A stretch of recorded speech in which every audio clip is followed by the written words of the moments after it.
Manalo ako sa eleksyon. Mangungurakot ako ng pera ng bayan. Magnanakaw ako. Pero at least, honest ako.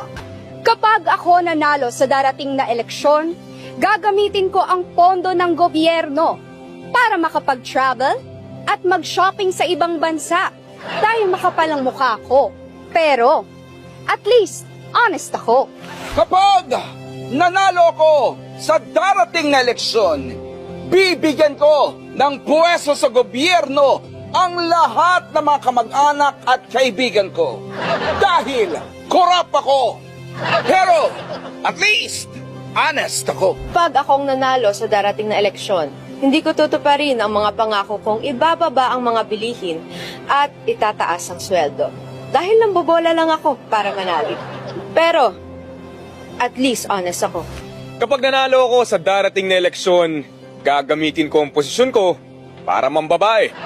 Dahil babaero ako. Pero, at least, honest ako.